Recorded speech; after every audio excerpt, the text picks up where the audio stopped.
Please subscribe my YouTube channel and press bell icon to get regularly notification by NK Sir. यदि आपको मेरा video पसंद आए तो मेरे चैनल को सब्सक्राइब करें और बेल आइकन को दबाएं, जिससे कि आपको आगे की वीडियो के नोटिफिकेशन मिलते रहें। धन्यवाद।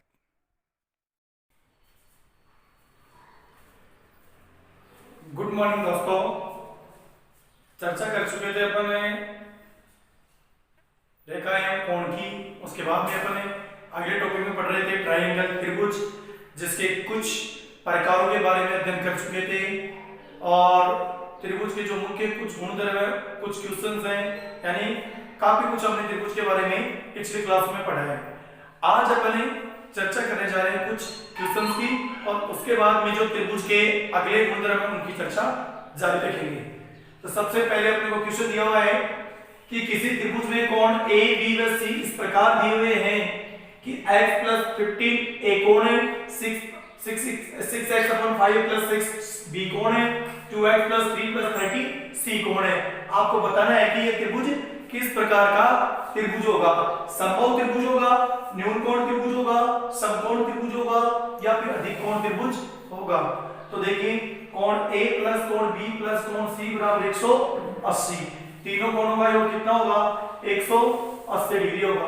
तो a का मान दे रखा है अपने को x + 15, b का मान दे रखा है 6x / 5 + 6 प्लस c का मान दे रखा है 2x / 3 + 30 बराबर अपन क्या कर देंगे? 180।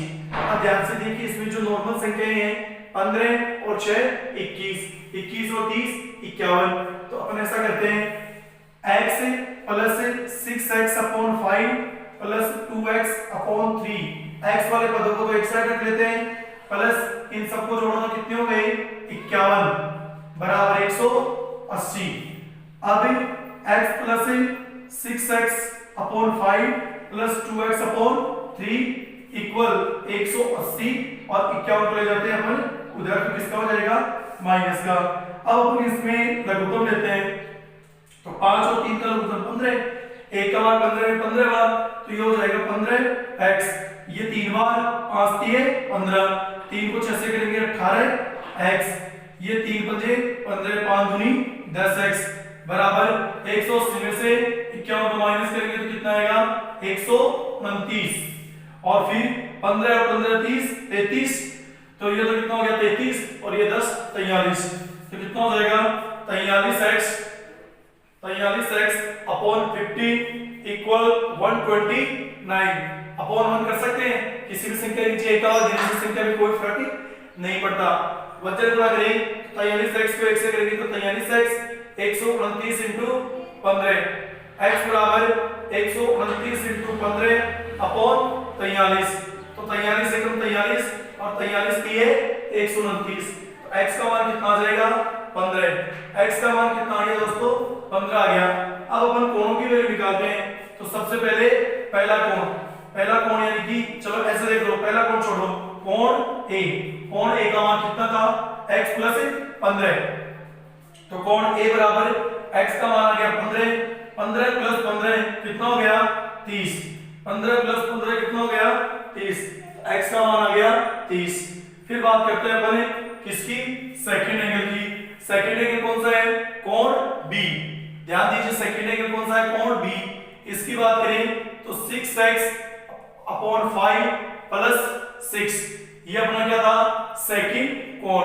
तो देखिए इसमें क्या होगा? कोण b = 6 × x की वैल्यू कितनी है? 15/5 + 6, तो इसको करें 5 × 15 कितना हो जाएगा?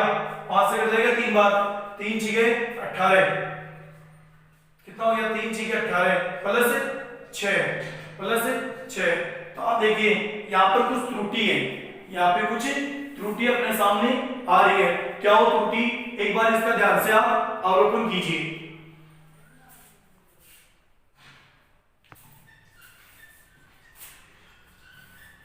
तो त्रुटि क्या है इसमें? त्रुटि है 3 को, ये 5 नहीं, कितना था? 15। 3 को 15 से गुणा करते हैं तो कितना आता है? 45 आता है। तो यहाँ पर x का मान 45 और 15 ये कितना हो गया?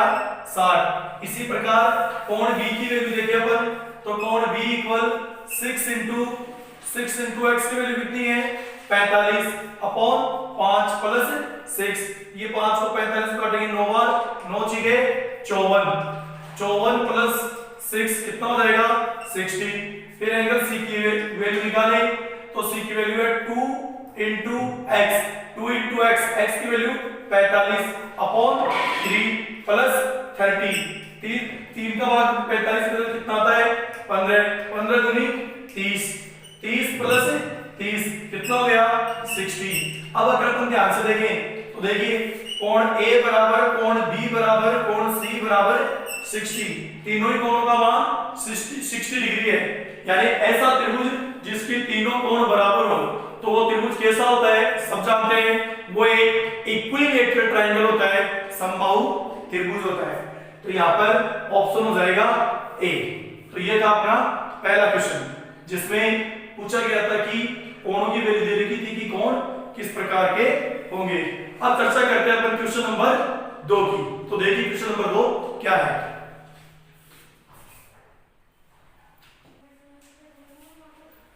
तो अपना क्वेश्चन नंबर 2 है, एक समकोण त्रिभुज का आधार 12 सेंटीमीटर व कर्ण 13 सेंटीमीटर है, तो इसका क्षेत्रफल क्या होगा। समकोण त्रिभुज का जो आधार है वो कितना है 12 सेंटीमीटर और कर्ण है 13 सेंटीमीटर। तो देखिए मान लीजिए ये कोई समकोण त्रिभुज है, ये एबीसी कोई समकोण त्रिभुज है। इस समकोण त्रिभुज का जो आधार है वो तो कितना है 12, और ये 90 डिग्री का है, तो ये तो गया लंब, ये हो गया आधार, आधार तो है 12 और कर्ण है 13, कर्ण कितना है 13 सेंटीमीटर है, तो इसका क्षेत्रफल क्या होगा। तो देखिए क्षेत्रफल देखिए अपन, तो समकोण त्रिभुज का क्षेत्रफल, समकोण त्रिभुज का क्षेत्रफल का सूत्र होता है 1/2 इंटू आधार इंटू ऊंचाई, ये समकोण त्रिभुज के क्षेत्रफल का सूत्र होता है। लेकिन इसमें देखिए अपन को आधार को अपने पास से 12 है, देखिए ऊंचाई जो लंब होता है उस लंब को अपन क्या मानते हैं ऊंचाई मानते हैं, क्योंकि लंबवत जो रेखा होती है वो हमेशा क्या होती है ऊंचाई की तरह होती है। तो अपन क्या करें पहले इसका परिकलन करें, तो पाई का जो प्रमेय से क्या लिखेंगे कर्ण स्क्वायर बराबर आधार स्क्वायर प्लस लंब स्क्वायर। तो कर्ण कितना है 13, जो चीज जहां पर है उसको वहीं पे लिख के सूत्र में जैसे दिया हुआ है वैसे अपन इसको सॉल्यूशन करेंगे। कर्ण 13 है तो कर्ण की जगह 13 और ये 13 का स्क्वायर, आधार 12 है तो ये 12 का स्क्वायर प्लस लंब का मान अपने को नहीं पता जो कि एक ही है, 13 का स्क्वायर 169, 12 का स्क्वायर 144 प्लस लंब का मान अपने पास नहीं है, तो 169 144 को इधर लेके जाएंगे माइनस के 144 बराबर क्या बचेगा लंब स्क्वायर, 169 में 144 गए तो कितना बचेगा 25 बराबर लंब स्क्वायर। अब देखिए 25 बराबर लंब स्क्वायर हटेगा तो इसके क्या आ जाएगा अंडर रूट, तो लंब का मान कितना आ गया 5 जो कि क्या है AB है, तो AB आ गया 5 सेंटीमीटर। अब इसको करते हैं 1/2 इंटू आधार क्या है BC और ऊंचाई क्या है AB, तो 1/2 इंटू आधार का मान 12 है और ऊंचाई का मान 5, 2 छीके 12, 6 पंजे 30 सेंटीमीटर स्क्वायर। ध्यान दीजिए बहुत सिंपल सा क्वेश्चन है, ऐसे भी देख सकते हो आप कि लंब पाइथागोरस प्रमेय क्या होता है कर्ण पूछे लंब और आधार दे कर्ण पूछे तो दोनों का वर्ग करके जोड़ दो और फिर जो योगफल है उसका वर्गमूल निकाल दो। लेकिन कर्ण दिया हुआ हो और लंब और आधार में से कोई पूछा पूछे तो कर्ण की स्क्वायर में से आधार स्क्वायर के घटाओगे तो लंब का मान आ जाएगा और लंब स्क्वायर के घटाओगे तो आधार स्क्वायर आ जाएगा और फिर उसका वर्गमूल निकाल करके अपन आगे उसका कर्णफल वैल्यू निकाल सकते हैं। अब देखिए एग्जाम में अपने ऑप्शन में 30 सेंटीमीटर स्क्वायर 30 सेंटीमीटर क्यूब भी हो सकता है, केवल 30 भी हो सकता है। तो ध्यान दीजिए क्षेत्रफल इकाई हमेशा वर्ग में काउंट होती है, इसलिए क्षेत्रफल का मात्रक हमेशा यूनिट स्क्वायर या वर्ग यूनिट होता है। जो भी यूनिट का मतलब सेंटीमीटर मीटर जो भी आए सेंटीमीटर स्क्वायर बोल दो चाहे वर्ग सेंटीमीटर बोल दो मीटर स्क्वायर बोल दो या वर्ग मीटर बोल दो, ऐसा लिखा हुआ है तो ऑप्शन को अपने को सोच समझ करके टिक करना है। फिर देखिए अगला क्वेश्चन अपने पास, एक समबाहु त्रिभुज की प्रत्येक भुजा एक समबाहु त्रिभुज की प्रत्येक भुजा 100 सेंटीमीटर है 100 सेंटीमीटर है, त्रिभुज का क्षेत्रफल क्या होगा ऊंचाई भी बताइए। तो देखिए समबाहु त्रिभुज का क्षेत्रफल। तो समबाहु त्रिभुज के क्षेत्रफल की बात करें अपन, तो समबाहु त्रिभुज का जो क्षेत्रफल होता है वो होता है √3/4 भुजा स्क्वायर, √3/4 भुजा स्क्वायर। तो √3/4 इंटू भुजा कितनी है 100, तो 100 इंटू 100, 4 से 100 को काटेंगे 25, तो फाइनली कितना आ जाएगा 2500, 25 को 100 से गुणा करके 2500 और ये √3 सेंटीमीटर स्क्वायर। ये तो हो गया इसका क्षेत्रफल। बात करते हैं ऊंचाई की, तो समबाहु त्रिभुज की ऊंचाई, समबाहु त्रिभुज की ऊंचाई का सूत्र होता है √3/2 इंटू भुजा। देखो सूत्र में क्षेत्रफल में √3/4 और ऊंचाई का √3/2 और क्षेत्रफल में भुजा स्क्वायर होता है, इसमें केवल भुजा होता है। तो देखिए हल करें इसको, ऊंचाई √3/2 इंटू भुजा कितनी है 100 है, तो 2 से 100 को काटेंगे 50, तो कितनी आ जाएगी 50√3 सेंटीमीटर। ये हो जाएगी इसकी ऊंचाई। अब देखते हैं अपन अगला क्वेश्चन। अगला क्वेश्चन अपने को क्या दिया हुआ है, तो देखिए क्वेश्चन नंबर 4। तो क्वेश्चन नंबर 4 अपने को दिया हुआ है। इस जो क्वेश्चन नंबर 4 है इसमें जो भी एक्टिविटी होगी उसको बड़े ही ध्यान से आप समझना है, क्योंकि इस प्रकार के क्वेश्चन में पूरी गलती होने की संभावना बनी रहती है। तो इस क्वेश्चन में देखिए क्या अपने पास नई चीज है, दिखने में क्वेश्चन ऐसा लगेगा आपको कि बिल्कुल आसान। तो देखिए एक त्रिभुज का आधार है 18 सेंटीमीटर, एक त्रिभुज का आधार, एक त्रिभुज का आधार है 18 सेंटीमीटर। तो इस त्रिभुज को बता दूं ये कैसा है, समकोण है।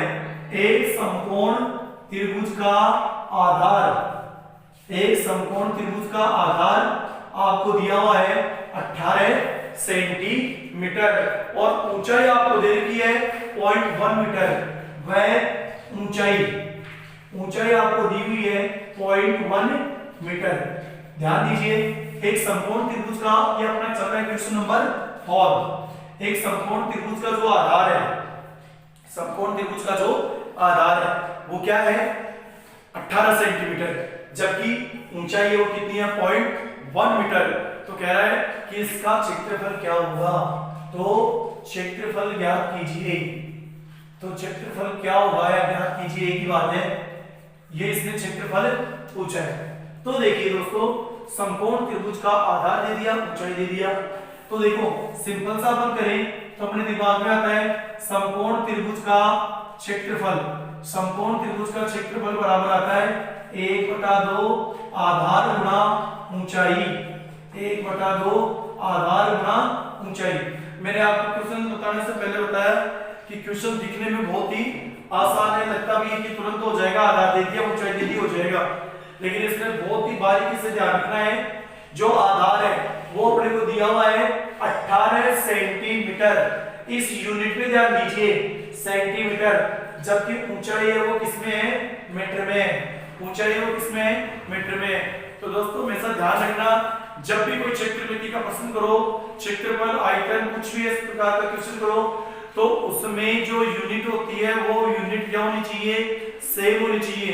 मीटर में है सेंटीमीटर में है, दोनों बात उसमें दी हुई है, तो या तो उसको मीटर में रखिए या फिर सेंटीमीटर में, यानी सब जो भी माप है, लंबाई चौड़ाई ऊंचाई कुछ भी दिया हुआ है, उन सब की यूनिट क्या होनी चाहिए, इक्वल होनी चाहिए।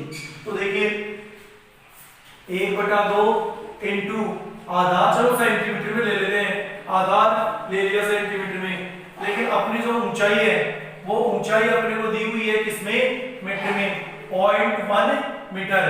तो मीटर को सेंटीमीटर में चेंज करने के लिए देखिए, चूंकि 1 मीटर बराबर होता है 100 सेंटीमीटर, तो 0.1 मीटर है, तो इसको किससे मल्टीप्लाई कर देंगे 100 से। तो 100 को 1 से करेंगे तो 100 और एक डिजिट छोड़ करके डेसिमल लग जाएगा। 10.0 का मतलब 10, तो 10 सेंटीमीटर क्या आ जाएगी हाइट। तो अब देखिए यहाँ पे लिख देंगे 10। अब देखिए आधार भी सेंटीमीटर में और ऊंचाई जो मीटर में थी उसको भी हमने सेंटीमीटर में कन्वर्ट कर दिया। अब देखिए 2 9 जा 18 और 9 को 10 से मल्टीप्लाई करेंगे तो 90 सेंटीमीटर स्क्वायर, ये इसका आ जाएगा आंसर। ऑप्शन में आपको 0.1 के हिसाब से मिलेगा। जैसे मान लीजिए ऑप्शन के हिसाब से देखें तो 1/2 इंटू 18 इंटू 0.1 और आपको दो दो 9 में 18 और 9 को 0.1 से गुणा करो तो आपका उत्तर आ जाए 0.9। ये भी आपको ऑप्शन में मिलेगा और आपका ये गलत हो जाएगा। तो इसको बड़ी सावधानी से आपको देखना है। तो ये था अपना क्वेश्चन नंबर 4। अपन चर्चा करेंगे अब आगे एक दो प्रश्नों की ओर, फिर अपन इसके अगले जो कंसेप्ट है उन पर चलेंगे। तो इसको ध्यान से समझिएगा, कोई बात नहीं समझ में आई तो कमेंट बॉक्स में इसको लिखिएगा।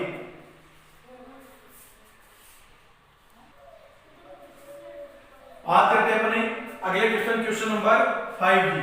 तो क्वेश्चन नंबर 5 जैसे कि नॉर्मली एक आपको क्वेश्चन देता है, एक समकोण त्रिभुज है, एक समकोण त्रिभुज है और उस समकोण त्रिभुज का जो क्षेत्रफल है वो आपको दे रखा है 12 सेंटीमीटर स्क्वायर। एक समकोण त्रिभुज है जिसका क्षेत्रफल आपको दे रखा है 12 सेंटीमीटर स्क्वायर और इसकी जो ऊंचाई है, इसकी ऊंचाई आपको दी हुई है 3 सेंटीमीटर। ऊंचाई कितनी है? 3 सेंटीमीटर। तो इसका आधार क्या होगा? तो इसका आधार क्या होगा? तो इसमें सूत्र यही लगेगा, देखना, समकोण त्रिभुज का क्षेत्रफल, समकोण त्रिभुज का क्षेत्रफल बराबर 1/2 आधार गुणा ऊंचाई। तो समकोण त्रिभुज का क्षेत्रफल अपने को दे रखा है कितना? 12। कितना दे रखा है? 12। 1/2 आधार ऊंचाई कितनी दी हुई है? ऊंचाई दी हुई है 3। ऊंचाई कितनी दे दी? 3। तो अब देखिए 12 इक्वल यहाँ पे लिख देते हैं केवल आधार। अब आधार की गुणा में 3 और 1, ये तो आ जाएंगे भाग में, और जो भाग में 2 वो तो आ जाएगा गुणा में। तो अब देखिए 3 चौक 12, 3 चौक 12, 4 दूनी 8। आधार कितना आ जाएगा? 8। आधार आ जाएगा 8 सेंटीमीटर आंसर। अब खुद देख लिया, अगर आधार 8 होता, ऊंचाई 3 दी हुई है, 2 चौके 8, 4 की 12, तो 12 सेंटीमीटर स्क्वायर इसका क्षेत्रफल आ जाता। अब अपन चर्चा करते हैं अगले कंसेप्ट की ओर। अगला कंसेप्ट आता है अपना एक माध्यिका का। माध्यिका क्या होती है इसके बारे में अपन पहले चर्चा कर चुके हैं, फिर भी आपको एक बार बता देता हूं कि माध्यिका क्या होती है। तो देखिए, त्रिभुज के किसी भी शीर्ष से, त्रिभुज के किसी भी शीर्ष से सामने की भुजा के मध्य बिंदु को मिलाने वाली रेखा या रेखाखंड क्या कहलाता है? माध्यिका कहलाता है। त्रिभुज के किसी भी शीर्ष से सामने की भुजा के मध्य बिंदु को मिलाने वाला रेखाखंड। देखिए, ये मान लीजिए कोई त्रिभुज है, तो त्रिभुज के शीर्ष ए के सामने कौन सी भुजा है? बीसी। इसका मध्य बिंदु ले लिया एडी, तो यहाँ पर एडी क्या होगी? माध्यिका होगी। अब देखो अपना कंसेप्ट क्या है, ये जो माध्यिका है, ये माध्यिका त्रिभुज को 2 भागों में बांटती है और दोनों भागों में से प्रत्येक भाग क्या होता है? फिर से पुनः एक एक त्रिभुज ही होता है। जो दोनों भाग 2 भागों में बढ़ता है, उन दोनों भागों में फिर से क्या बनता है? एक एक त्रिभुज बनता है। खास बात यह है कि ये माध्यिका की वजह से जब मूल त्रिभुज 2 अन्य त्रिभुजों में डिवाइड होता है, उन अदर जो त्रिभुजों का है वो क्षेत्रफल, अदर त्रिभुजों का क्षेत्रफल है वो क्या होता है? समान होता है। यानी यहाँ पर अपना कंसेप्ट ये है, यहाँ पे लिखना पड़ेगा ये कंसेप्ट। क्या है कंसेप्ट? कि किसी त्रिभुज में खींची गई, किसी त्रिभुज में खींची गई एक माध्यिका, त्रिभुज को, किसी त्रिभुज में खींची गई एक माध्यिका त्रिभुज को 2 बराबर क्षेत्रफलों वाले भागों में विभाजित करती है। ध्यान से सुनिएगा, किसी त्रिभुज में खींची गई माध्यिका, तो त्रिभुज एबीसी में एडी माध्यिका खींची गई है, इसलिए दो भाग बने, हालांकि ये दोनों भाग बने वो भी त्रिभुज है, तो इनका क्या होता है? क्षेत्रफल समान होता है, बराबर क्षेत्रफल होता है। यानी एरिया, या हिंदी में लिख सकते हो त्रिभुज एबीडी का क्षेत्रफल बराबर त्रिभुज एडीसी का क्षेत्रफल। त्रिभुज एबीडी का क्षेत्रफल बराबर त्रिभुज एडीसी का क्षेत्रफल। इसके आगे अपन त्रिभुज के एक मुख्य गुणधर्म की चर्चा करेंगे जिसको अपन कहते हैं सर्वांग क्षमता, कॉन्ग्रेंसी। सर्वांग क्षमता का गुण क्या होता है? तो देखिए सर्वांग क्षमता का, जैसा कि अपन नाम से इसको देखें तो सर्वांग सम, सर्व प्लस अंग प्लस सम, यानी सभी अंग समान हो, यानी कंडीशन ये अगला जो अपना टॉपिक है वो है इसमें सर्वांग क्षमता। अगर इसका अपन देखें सर्व प्लस अंग प्लस सम, अगर इसको अपन ध्यान से देखें तो देखिए सर्व प्लस अंग प्लस सम, सर्व यानी सभी, अंग यानी अंग, सम यानी समान, जिसके सभी अंग समान हो। मान लीजिए ये कोई त्रिभुज है, ये कोई त्रिभुज है और ये भी कोई त्रिभुज है। अब ध्यान से अपन देखें तो क्या मान लीजिए इसका एंगल भी समान है, जो संगत एंगल है वो भी समान है। फिर जब हम देखें तो क्या ये त्रिभुज और ये त्रिभुज एक दूसरे के ऊपर इनको रखा जाए तो क्या ये बराबर हो सकते हैं? कभी भी नहीं हो सकते। तो सर्वांग क्षमता के लिए क्या होता है? सभी अंग समान, सभी अंग समान होंगे तो ये स्थिति है कि दोस्तों जैसे देखो ये मेरे हाथ की आपको ये मेरे हाथ की दो थैलियां दिखाई दे रही है। इन दोनों थैलियों में देखिए अपन तो वास्तव में दो है।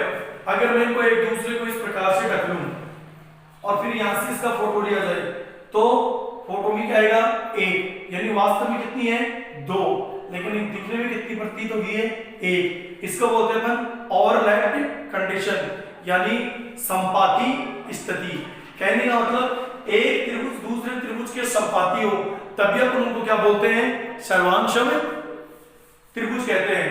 तो देखिए सर्वांग क्षमता की जो मुख्य बातें वो कौन सी है? सर्वांग क्षमता में दोनों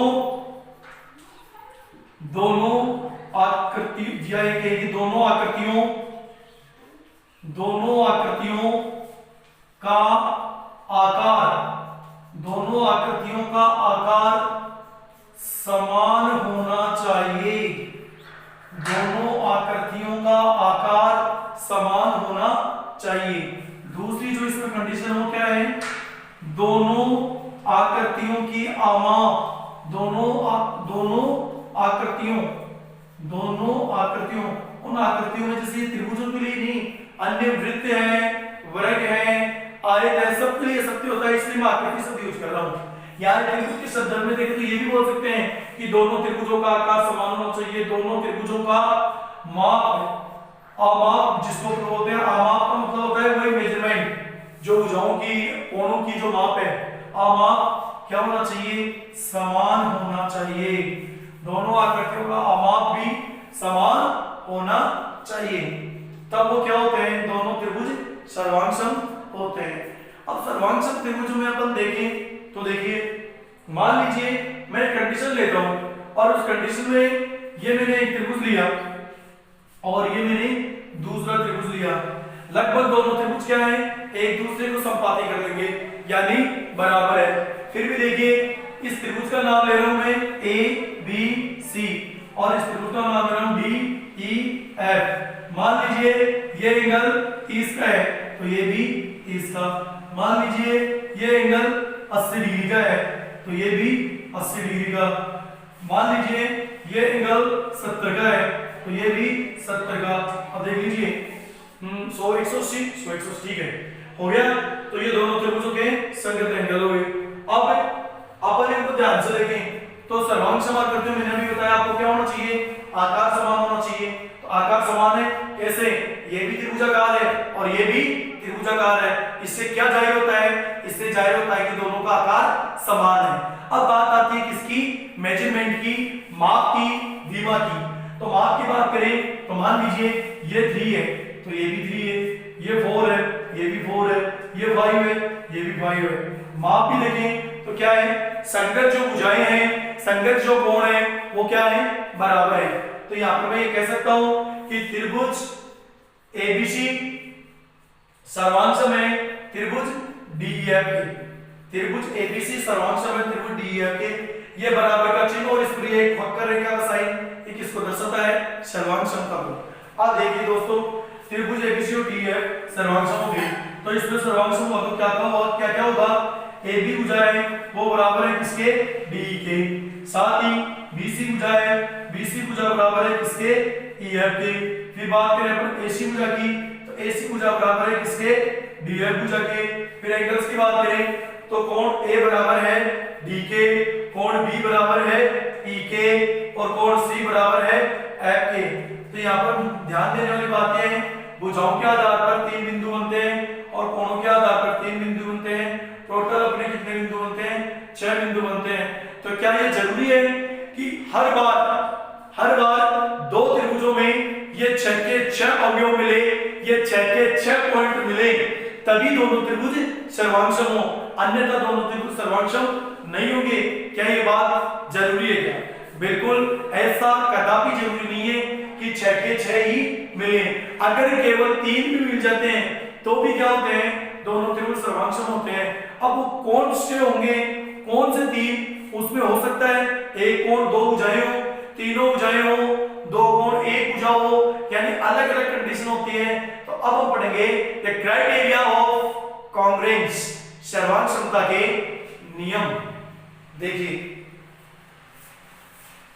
चर्चा करेंगे सर्वांग समता के जो प्रमुख नियम है, जो मुख्यतः जो नियम है उनकी। तो सर्वांग समता के नियमों में अपन सबसे पहले चर्चा करते हैं। देखिए पहला नियम है, सबसे पहला वो चर्चा करते हैं अपन SAS। सबसे पहले अपन चर्चा करते हैं SAS। हिंदी में बताऊं आपको, S का मतलब है साइड, A का मतलब है एंगल यानी कोण, फिर S का मतलब साइड, यानी अपन इसको कह सकते हैं भुजा कोण भुजा, भुजा कोण भुजा नियम या कसौटी, नियम भी कहते हैं इसको, और कई जगह इसको अपन कसौटी भी कहते हैं, क्राइटेरिया जिसको अपन बोलते हैं। अब देखो यह अपना नियम है। यह नियम क्या कहता है कि दो त्रिभुज है, क्या है, दो त्रिभुज है, किस प्रकार से है, देखिए मान लीजिए ये देखो एक त्रिभुज है ये और एक त्रिभुज है ये दो त्रिभुज है। इन दोनों त्रिभुजों में नाम दे देते हैं, ये तो है ABC और ये है DEF। फिर हम बात करते हैं, मान लीजिए इसका कोण ये 50 है और इसका कोण ये भी 50 है, मैंने 50-50 मान लिया। भुजा मान लीजिए ये 7 है, ये 7 है, ये 8 है, ये भी 8 है। अब इसको आप ध्यान से देखिए, यहाँ पर अपन देखें तो AB के बराबर कौन है, DE है, BC के बराबर कौन है, EF है। सब देखो एक एक भुजा हो गई, दो भुजा होनी चाहिए थी, एक भुजा हो गई ये AB और DE, एक भुजा हो गई BC और EF, तो भुजाओं के दो युग्म हो गए। बात अब करते हैं किसकी, तीसरे पॉइंट की। दोनों भुजाओं में वहां पे देखो भुजा कोण है और फिर भुजा, यानी दो भुजा और उनके बीच का कोण, दो भुजाएं और उनके बीच का कोण। तो यहाँ पर AB और DE बराबर है, तो एक भुजा तो होगी, फिर BC और EF। अब देखो यहाँ पर AB पहली भुजा, BC दूसरी भुजा, उनके बीच में कोण 50, DE पहली भुजा, EF दूसरी भुजा, उनके बीच में कोण 50। तो ध्यान से देखिए ये दोनों भुजाएं इन दोनों भुजाओं की इक्वल है संगत के हिसाब से, इसके संगत ये, इसके संगत ये, संगत ये दोनों भुजाएं संगत इन दोनों भुजाओं के बराबर है और इनके मध्य का कोण भी बराबर है। इसका तात्पर्य क्या हुआ, इसका तात्पर्य ये हुआ कि ये दोनों क्या है, कोण सॉरी दोनों त्रिभुज सर्वांगसम है, किस नियम से, SAS नियम से। तो इसको अपन लिखते हैं, क्या लिखेंगे, AB, इस त्रिभुज की AB और उसकी DE बराबर है, ठीक है। तो ये तो हो गया S। फिर इनके बीच का कोण ले लेते हैं, इसका कोण B और उसका कोण E, इसका कोण B और उसका कोण E। फिर दूसरी भुजा ले लेते हैं, इसकी भुजा BC और इसकी भुजा EF। ध्यान से देखें तो SAS, इसका मतलब क्या हुआ, त्रिभुज ABC है वो त्रिभुज DEF के क्या है, सर्वांगसम है। और इसमें कौन सा नियम लग रहा है, SAS नियम से, यानी भुजा कोण भुजा नियम से। तो ये था अपना सर्वांगसमता का पहला नियम। आशा करता हूं आपको समझ में आया अच्छे से। दूसरा अपन जो नियम है उसकी ओर चलते हैं। दूसरा नियम अपना ASA, जो दूसरा नियम है वो है अपना ASA। बताने की जरूरत नहीं होगी, शायद आ गया होगा समझ में। इसका मतलब क्या है, तो देखिए इसका मतलब है कोण भुजा कोण। इसका मतलब क्या होगा, कोण भुजा कोण, कोण भुजा कोण नियम या कसौटी, यह अपना दूसरा सर्वांग क्षमता का नियम है। अब इसकी बात करें अपन तो देखिए ASA, और इसी को अपन कई बार AA तीसरा नियम और देखो इसी के साथ AAS यानी कोण कोण भुजा, कोण कोण भुजा नियम या कसौटी। ये ध्यान से देखिए, दोनों अपन एक साथ पढ़ेंगे। ये ASA और AS दोनों में क्या है, दो कोण है और एक भुजा है, दो कोण और एक भुजा। तो देखिए चर्चा करते हैं अपन, फिर से अपन दो त्रिभुज लेते हैं, एक लेते हैं ABC और एक लेते हैं DEF। ये मान लीजिए मैंने त्रिभुज ले लिया ABC, ये मैंने त्रिभुज ले लिया ABC, और ये मैंने त्रिभुज ले लिया DEF। ये ले लिया ABC और ये ले लिया DEF। अगर इनमें देखें तो ये B के इक्वल तो है E, और A के इक्वल मान ले अपन किसको, D के। A को तो मान ले D के इक्वल और B को मान ले E के इक्वल।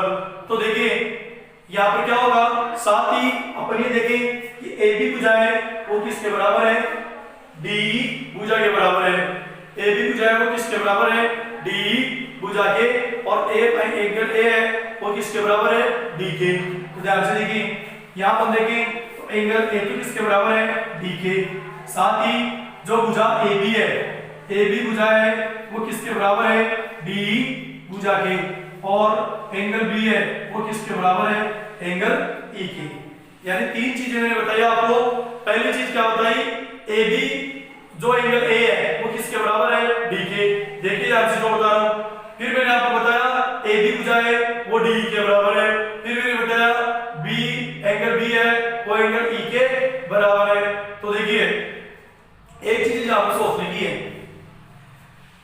वो ये है, पहले तो इससे क्या होता है, कोण भुजा कोण, तो कोण भुजा कोण या फिर कोण कोण भुजा एक ही बात है।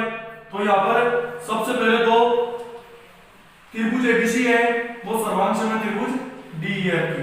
अब जो मैं कहना चाह रहा हूं वो बात सुन लें। एक त्रिभुज के दो कोण दूसरे त्रिभुज के संगत दो कोणों के बराबर है, तो तीसरा कोण है वह स्वतः ही बराबर हो जाएगा। खुद क्या, मान लीजिए एक त्रिभुज के दो कोण है 70 और 30, दूसरे त्रिभुज के संगत कोण बराबर वही 70 और 30 है।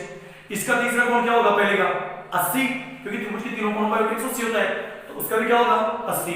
यानी किसी त्रिभुज के दो कोण बराबर हो तो तीसरा कोण स्वतः ही बराबर होगा। तो ये बात आपको ध्यान में रखनी है, किसी त्रिभुज के दो कोण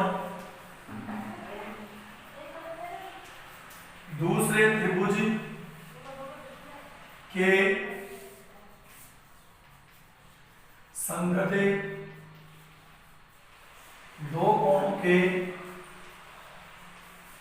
बराबर हो तो दोनों त्रिभुज, एक किसी त्रिभुज के दो कोण दूसरे त्रिभुज के संगत दो कोणों के बराबर हो तो दोनों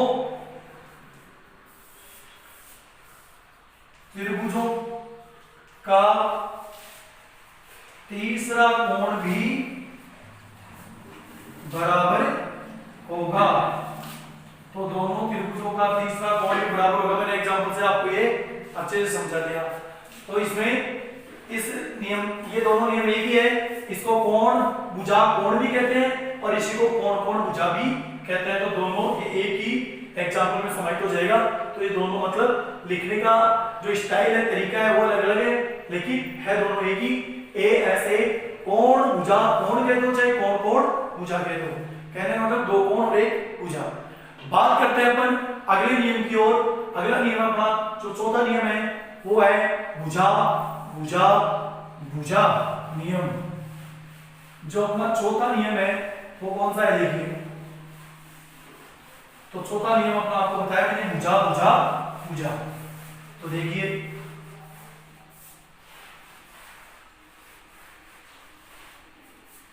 चौथा अपना नियम होगा एस एस एस, यानी कि भुजा भुजा भुजा नियम।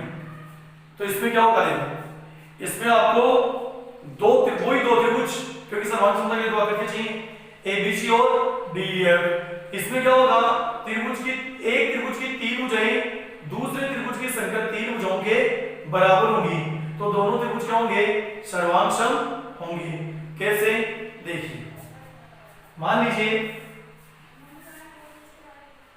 ये एक त्रिभुज दे दिया आपको एबीसी और ये एक त्रिभुज दे दिया आपको डीईएफ। AB भुजा बराबर है DE के, BC भुजा बराबर है EF के और AC भुजा बराबर है DEF के। सिंगल कट यानी AB बराबर DE, डबल कट BC बराबर DF, ट्रिपल कट यानी AC बराबर DF।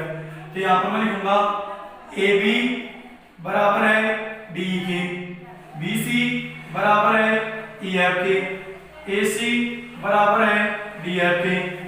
तो त्रिभुज ABC सर्वांगसम है त्रिभुज DEF के। अभी आप खुद देख लो, भुजा भुजा भुजा भुजा भुजा भुजा, तो यहाँ पर भुजा भुजा भुजा नियम लागू होगा। यहाँ पर भुजा भुजा नियम लागू हो जाएगा। इस प्रकार अपन ये अपने सर्वांग क्षमता के नियम थे। अब आपके दिमाग में एक चीज अवश्य आ रही होगी, और वो क्या रही है पहले बार देखिए, इसको चर्चा करते हैं अपन आगे।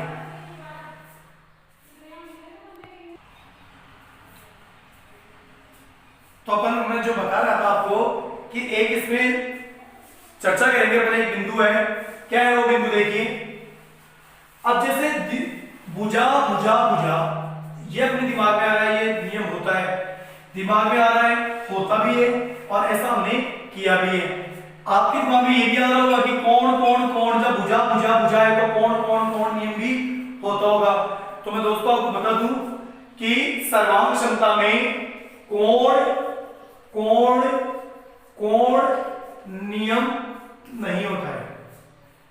सर्वांग क्षमता में कोण कोण कोण नियम नहीं होता। आपको इतना ही ध्यान में रखना है कि एक त्रिभुज के तीनों कोण दूसरे त्रिभुज के तीनों कोणों के बराबर हो, तो ऐसा सर्वांग क्षमता में नहीं होता है।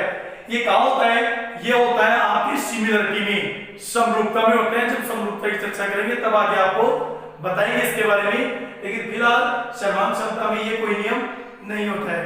तो सर्वांग क्षमता में अगला नियम अपन पढ़ते हैं, पांचवा नियम, वो है कौन सा, पांचवा नियम पढ़ेंगे अपन RHS। RHS, R का मतलब राइट एंगल, H का मतलब हाइपोटेनिस और S का मतलब साइड, यानी हिंदी में इसको बोले तो समकोण हाइपोटेनिस। देखो राइट एंगल का मतलब समकोण, हाइपोटेनिस का मतलब कर्ण, साइड का मतलब भुजा। समकोण कर्ण भुजा नियम, समकोण कर्ण भुजा नियम। R का मतलब राइट एंगल, H का मतलब हाइपोटेनिस कर्ण, S का मतलब साइड भुजा, R राइट एंगल समकोण। तो समकोण कर्ण भुजा नियम। अब समकोण कर्ण भुजा नियम में देखें तो मान लीजिए यह अपने पास कोई समकोण त्रिभुज है ABC, यह अपने पास एक समकोण त्रिभुज है ABC और यह अपने पास एक अन्य समकोण त्रिभुज है XYZ। यह अपने पास एक अन्य कोई समकोण त्रिभुज है। मान लीजिए इसकी BC और YZ भुजा क्या है, बराबर है। BC और YZ भुजा बराबर है और ये कर्ण भी क्या है, कर्ण भी बराबर है। तो क्या होगा, इसमें होगा कोण, सबसे पहले पर बात करते हैं राइट एंगल की, तो कोण B बराबर कोण Y, कोण B बराबर कोण Y, क्योंकि B भी 90 डिग्री का है, Y भी 90 डिग्री का है। फिर बात आती है किसकी, हाइपोटेनिस कर्ण। इसका कर्ण AC और उसका कर्ण एक्स जेड और उसका कर्ण है एक्स जेड, ये इसका कर्ण एसी और इसका एक्स जेड ये भी बराबर है। बात आती है फिर भुजा की। तो दोस्तों इसमें समकोण एक तो कोण हो गया और कर्ण हो गया और इसके साथ साथ एक भुजा भी जरूरी है, इसके साथ साथ एक भुजा भी जरूरी है। तो उस भुजा के रूप में अपन देखें तो इसको देख सकते हैं BC बराबर YZ, BC बराबर YZ, ये अपनी भुजा इसमें हो सकती है। तो ध्यान से देखिए ये है अपना RHS नियम।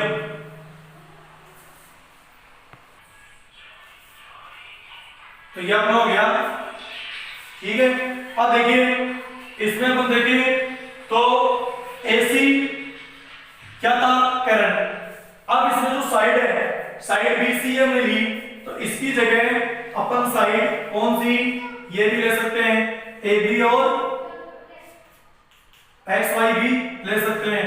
तो यहाँ पर अपन लिख देंगे AB बराबर XY, तो AB बराबर XY यानी समकोण वाली भुजा।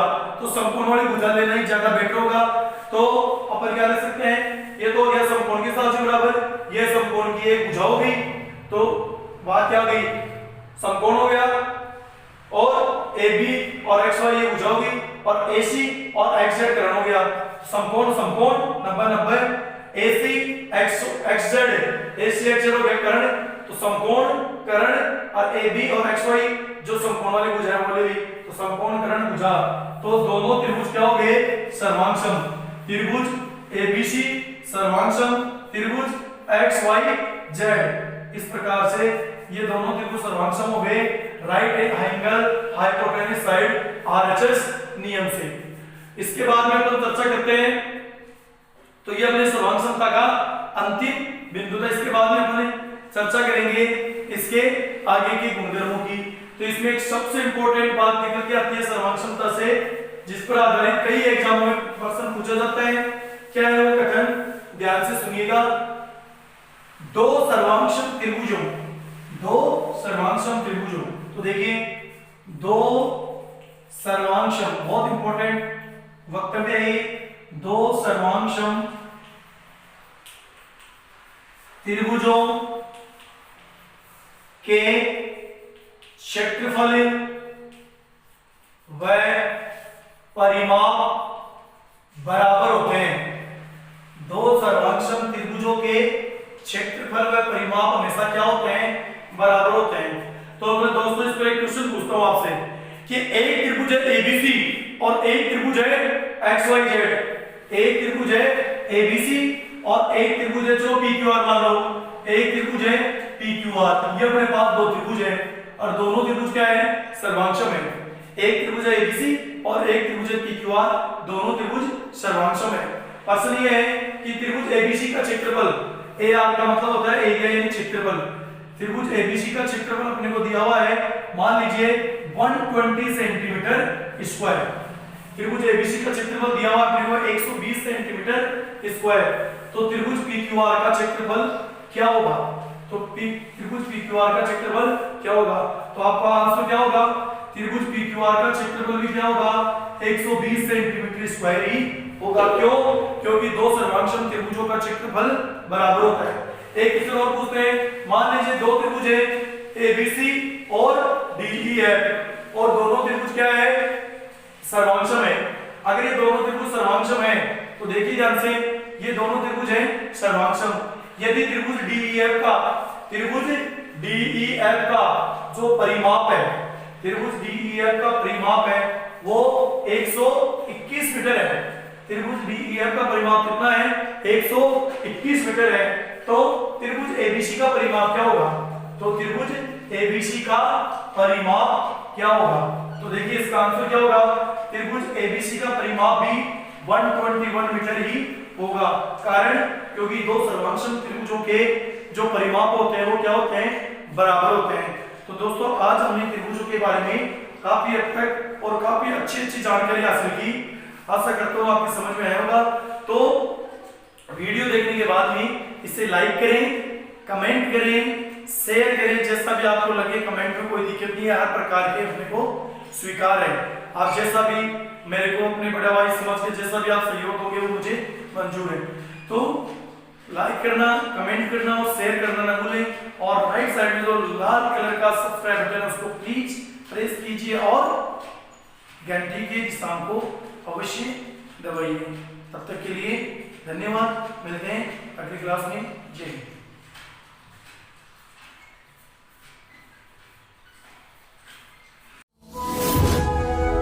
Thanks for watching video.